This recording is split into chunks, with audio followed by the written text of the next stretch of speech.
बे समाव नोंथांमोननो मोनसे अनलाइन क्लास लानो नागिरदोंलाय बे जाहैबाय क्लास 6नि ससियेल साइन्सनि आरो बेयो जागोन चैप्टार 5 हालुर फरायसंनायनि आगजु आरो मान सावगारि दा बिनि सायाव लानाय जागोन। दा बिनि अनगायैबो सिगाङाव गोबांथार फराखौ लाखांबाय बेखौबो डिसक्रिप्शनाव लिंक मोनगोन बेयाव थांनानै नोंसोरो नाय आरो बिनिफ्राय फैबाय थानायफोरखौ नोंथांमोना मोनबाय थागोन लासै लासैनो बेखायनो चेनेलखौ साबस्क्राइब खालामनानै ला जाहाथे गोदानै फैदोंबा बिनिफ्राय मोनलांगोन। दानिया फैदो बाहाय दङ हालुर फरायसंनायनि आगजु आरो बिनिनो नट्सखौबो नोंथांमोना डिसक्रिप्शनाव लिंक मोनगोन मोनसे सिगाङावनो बेजों थांनानै डाउनलड खालामनानै लानो हागोन नङाबा नट खालामनानैबो लानो हानाय जागोन। दानिया फैदो बाहाय दङ हालुर फरायसंनायनि आगजुफोर होनदों। हालुर फरायसंनायनि आगजु माने मा होननाय जादों जोंनि बुहुम खौरांखौ मा खालामना होनदों बुहुम खौरांखौ जोङो फरायसंनो थाखाय एबा स्टाडि खालामनो थाखाय जोंनो बुहुमखौ नायसंनो थाखाय मोनसे लेखा बिलाइयावनो नायसंनो थाखाय मोनसे टेबोलावनो नायसंनो थाखाय एबा मोनसे जोंनि आखायावनो नायबिजिरनो थाखाय जोंनो माने बुहुमखौनो नायबिजिरनो थाखाय जोंनो माखासे आगजुफोर नांगौ होनदों। बे जाहैबाय ग्ल'ब जायखौ जोङो बुहुमनि सावगारि होननानै बुंनाय जायो जोङो ग्ल'ब जोंना फरायसालियाव जों बयबो नुयो नोंसोरबो नुयो बे बा फोरोंगिरिफोरनाव बिनानै नायबानो नुगोन नोंसोरो।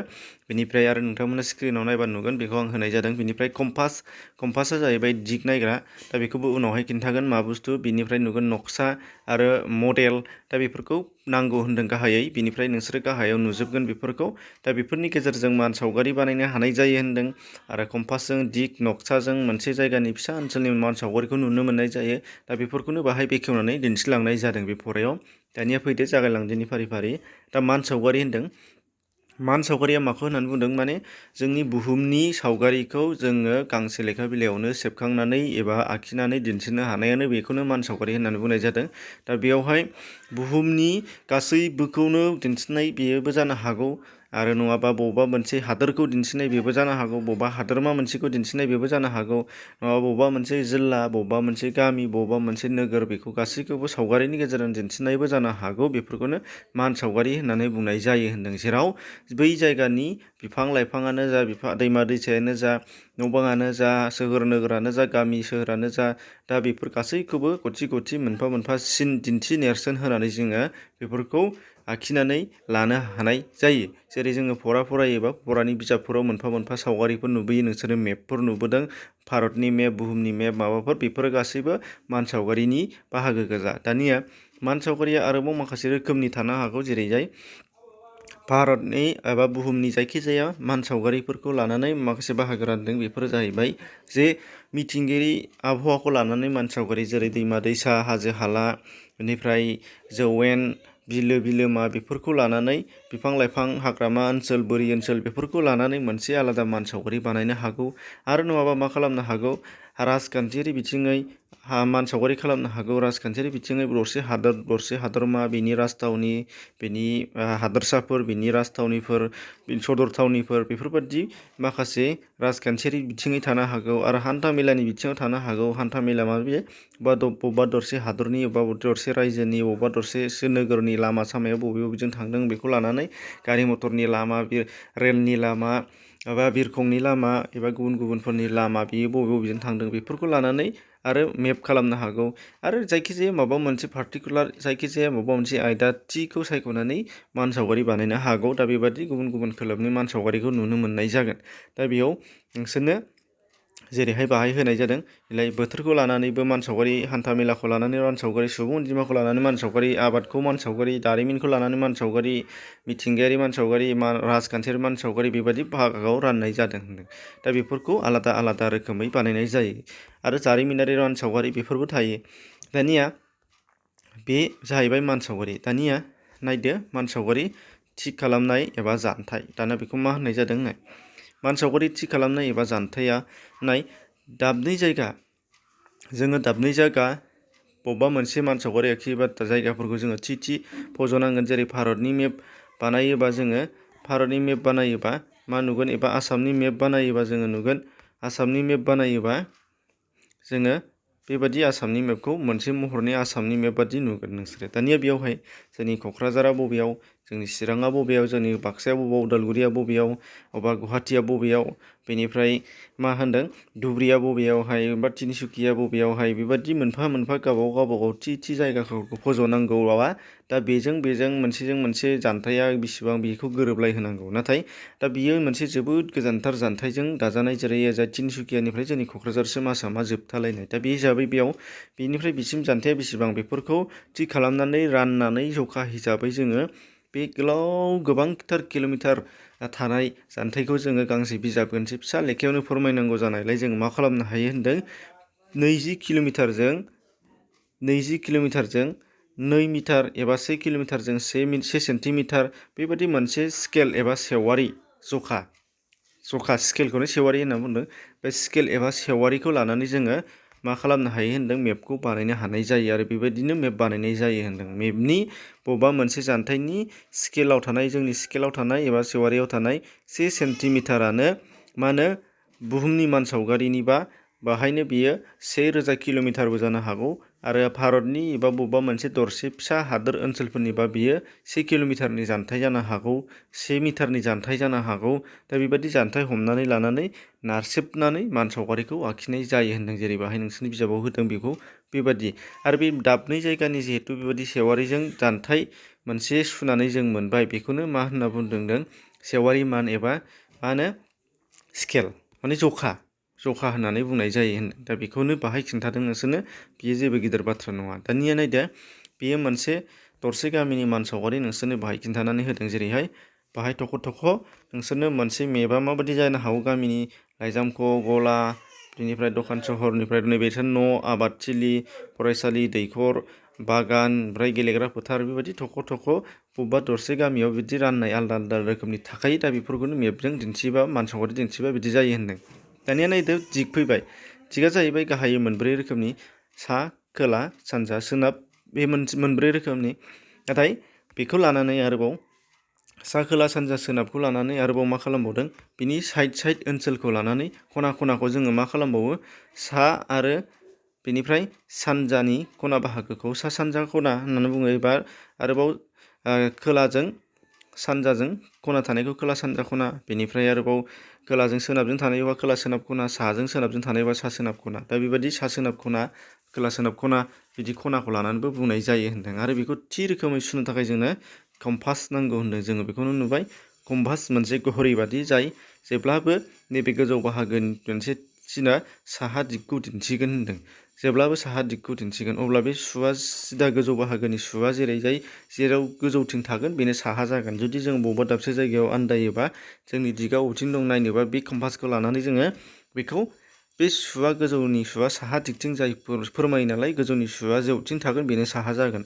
आरो जों साहानि दिगखौ मोननाय लोगो आगदाथिंजाय जोंना सानजा जाखागोन, आगसिना सोनाब जागोन आरो बिनि उल्था आफांनिया खोला जाखागोन। बेखौ जोङो हमनो हायो होनदों। ओंखायनो बेखौ कम्पासखौ बाहायनाय जायो होनदों दिग सुनो थाखाय एबा दिग दिन्थिनो थाखाय। नोंसोरनाव दा न'आव कम्पास गैयाबो जानो हागौ, नाथाय नोंसोरनि एन्ड्रइड मबाइल नोंसोरो नायबाय थानाय मबाइलाव बेयो थायो एप्लिकेसन हिसाबै। बेखौ डाउनलड खालामनानैबो लानो हागोन, बेजों नायनो हायो आरो।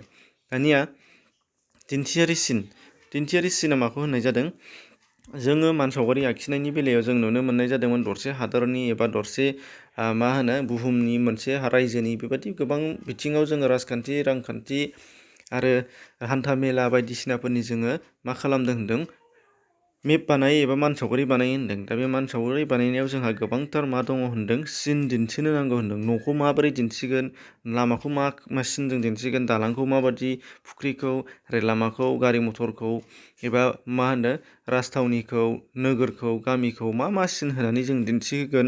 दा बेबायदि मोनफा मोनफा दिन्थिहोनो थाखाय जों सिनायनो थाखाय सिन बाहायनायखौनो दिन्थि सिन होननानै बुंनाय जादों। बेखौ बाहाय बिजाबाव होदों। जेरै माखासे बिदिन्थि जेरैहाय नायदो लामानि बेलायाव नोंसोरो नुगोन फाखानि लामाया बेबायदि जागोननो, बेनिफ्राय फाखा नङै लामाया बेबायदि जागोन होनदों।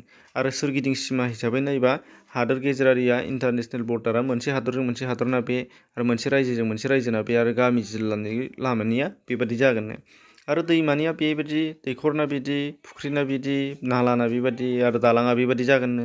मन्दिरा बिदि, गिर्जाया बिदि, मस्जिदा बिदि, लाइजामख'आ PO, PTO, टेलिफननि, बेनिफ्राय पुलिस थाना PS बेफोरबायदि नोंसोरनि बिजाबाव जेरै दिन्थिदों बिदि जागोन होनदों। रेल लामायाबो माने गिदिर फिसाखौ लानानै जेरै ब्रड गज मिटार गज आरो रेल स्टेसनफोरखौ बेबायदि खालामनाय जागोन होनदों।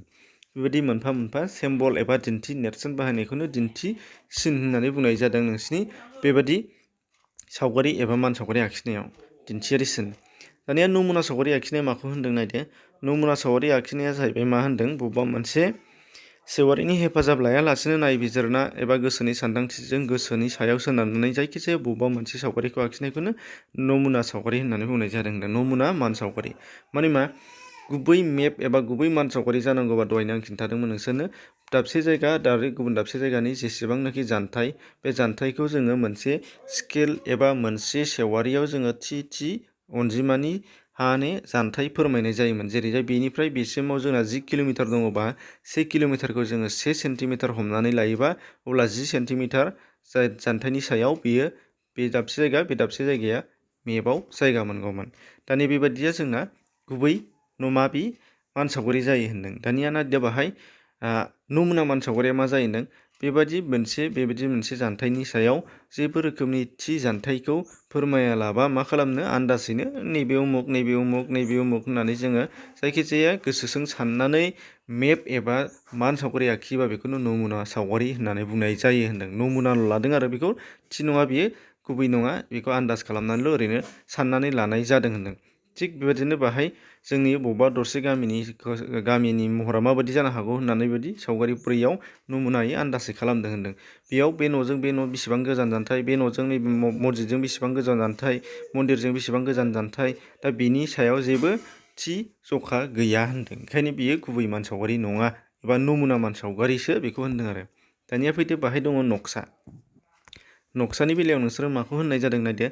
नक्साया माखौ होनदों जोङो मान सावगारि आखियोब्ला मा होनदोंमोन जोंनि बुहुमनि मान सावगारिखौ जोङो दरसे लेखा बिलाइयाव जों आखियो आरो मोनसेया जाहैबाय मा होनदों हादरनिखौ आरो मोनसेया रायजोनिखौ। दा बेबादि बबेबा दरसे हादोर आरो रायजोफोरखौ जोङो सावगारि आखियोबा मा जायो होनदों जोबोद बुरजाथार जोबोद गुवारथार ओनसोलखौनो मोनसे गांसे फिसा लेखा बिलाइयावनो जोङो सावगारि महरै एरखांनांगौ जायो होनदों। दा बेयाव माखासे फिसा बिथिंफोरखौ जोङो नुसननो हाया आरो सावगारियाव सिनायथि होनो हाया होनदों। बुहुमनिखौनो जुदि आखियोबा जोङो हादरखौसो जों सिनायथि होनो हागोन नाथाय हादरनि सिङाव थानाय फिसा गामिनि लामाफोरखौथ' जों होनो हानाय नङा।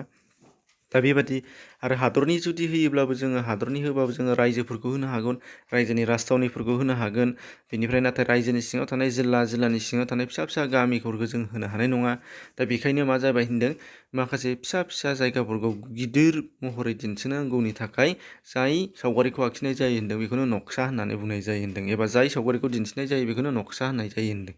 जेरै जोंनि नोंसोरनि स्कुल फरायसालि नोंसोरनि फरायसालिखौ मोनसे गिदिर सावगारिनि गेजेरजों बबे खनायाव मा दं बबे खनायाव लेट्रिन दं बबे खनायाव क्लासरुम दं बबेयाव मा बिफां दङ बबेजों लामाया हाबदों बबेयाव मा बागान दङ बबे खनाथिंजाय मा दं बेफोरखौ रग' खिन्थायोबा बियो मोनसे नक्सा जागोन होनदों। बियो मोनसे मेप जानाय नङा बियो मोनसे नक्सा जागोन।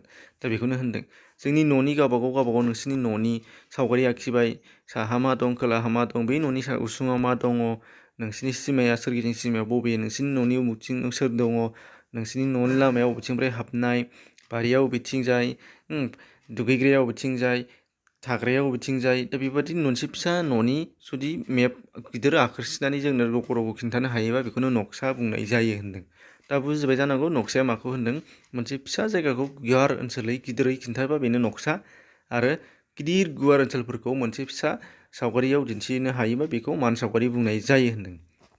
दा अब्ला नुनो मोनबाय बिबायदि जाबाय जोङो जोंनि बुहुमनि मान सावगारिखौ आखिनो थाखाय जों गोबांथार मुवा बेसाद आरो गोबांथार आदब खायदाफोर बाहायनाय जायो। बेनि गेजेराव जोङो मान सावगारि ग्लब बेनिफ्राय दिग दिन्थिनो थाखाय जोङो कम्पास बेनिफ्राय जोङो फिसा जायगाफोरखौ आन्दाजै खालामनो थाखाय नमुना लायो आरो बेनिफ्राय माखासे जाहैबाय फिसाखौ मोजाङै रग' खिन्थानो थाखाय जोङो नक्सा बाहायनाय जायो। दा बेफोर दानिया बाहाय दङ गोबांथार मिथिनो गोनां बाथ्रा बेफोरखौ बिजाबाव दङ नायदो बेनिफ्राय सोंनाय फिननाय दङ बेफोरखौ डिसक्रिपसनाव लिंक मोनगोन होनदों दहायनो हाबनानै नायबानो जाबाय बेजों थांनानै डाउनलडबो खालामनो हागोन लिरख'नोबो हानाय जागोन आरो गुबुनफोराबो मोनाखै जानांगौ नोंथाङा शेयार खालामनानै हो जाहाथे बिसोरबो मोनहैनो हायो बयबो रोंनो।